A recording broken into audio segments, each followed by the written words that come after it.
السلام عليكم ورحمة الله وبركاته. ازيكم عاملين ايه؟ يا رب تكونوا في احسن وافضل حال. معانا النهاردة تورتاية سهلة جدا. مكوناتها بسيطة بالدقيق العادي، والتزيين عبارة عن كيوي وبرتقان وبس.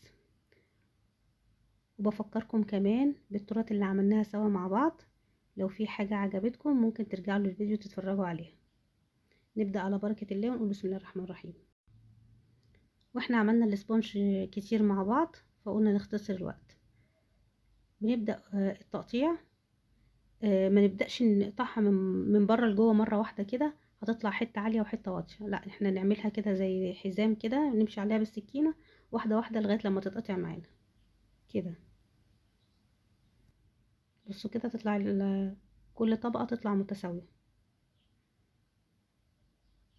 وطبعا اللي عنده منشار هيكون اسهل وادق. والله في ناس بتقطعه كمان بالخيط برضو بيطلع الطبقات بتاعته متساوية ومظبوطة. هنبدأ نسقيها بالسيرب الشربات الخفيف.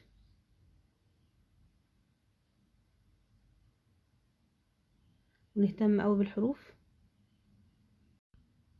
ولو حابة تشيلي الحروف ممكن تشيليها، بس انا بشيلها بس لما تكون ناشفة.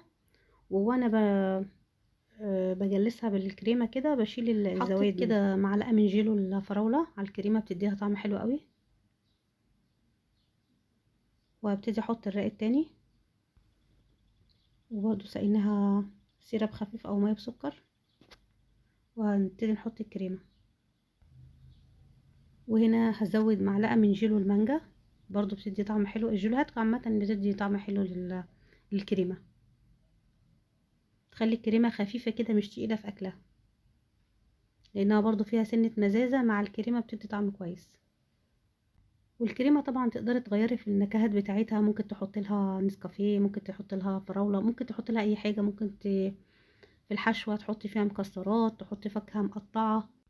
لو حد عايز المقادير يقولي وانا اكتبها له في صندوق الوصف، او انا ان شاء الله لو افتكرت بس هكتبها بامر الله.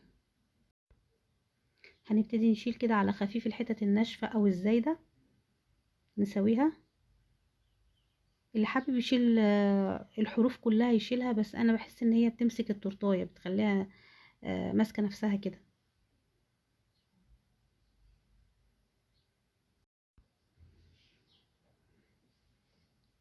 هنبتدي بقى نوزع عليها الكريمه. وزعيها بالطريقه اللي تريحك. انا بحطها في كيس حلواني وبوزعها كده. وزعها بقى بسباتيولا، بسكريبر، بالسكينه بتاعت الكريمه، بالمعلقه المتاحه عندك اشتغلي بيه.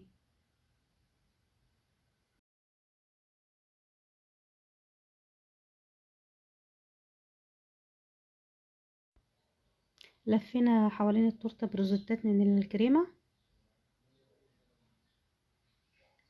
وهنبتدي نقسمها من النص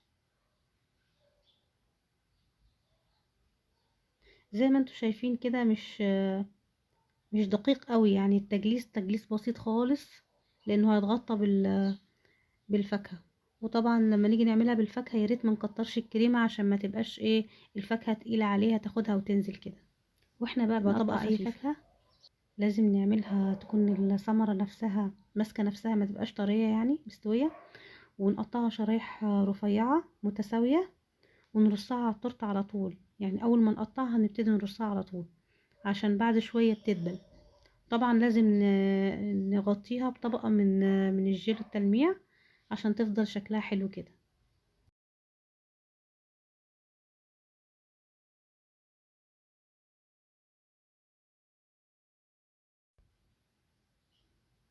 زي ما قلنا بعد ما نرصها لازم نجيب الجيل التلميع ونبتدي نلمع الفاكهة عشان ما تتبلش وتدي شكل مش حلو. طبعا في نوعين من جيل التلميع، في جيل التلميع على البارد وفي على السخن. بس لو هتستعملي اللي على السخن لازم يبقى الفاكهة ساقعة قوي عشان اول ما تحطيها عليها تجمد على طول. تمام. بس انا بصراحة بفضل الاستعمال اللي هو على البارد ده. سريع احسن ما تقعدي تعملي التاني ده على حمام مية ولازم تخلي الفاكهة تبقى ساقعة ومش عارفة ايه كده، ده اسهل. جيلو التلميع غير ان هو بيحافظ على الفاكهة ما تدبلش، بيدي كمان للفاكهة لمعة حلوة قوي كده، تخليها بتلمع، شكلها بيبقى حلو قوي. انا حطيت جيلو مانجا على البرتقال عشان يبقى لونه اصفر فيقوي ويعزز اللون اكتر، وحطيت كده كام كريزاية على الوش.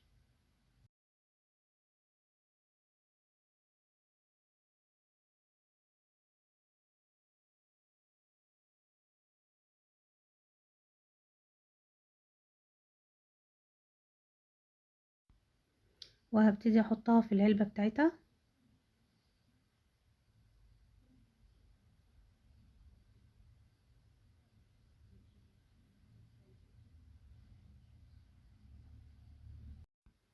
وكده نكون خلصنا، ويا رب تكون الطريقة عجبتكم.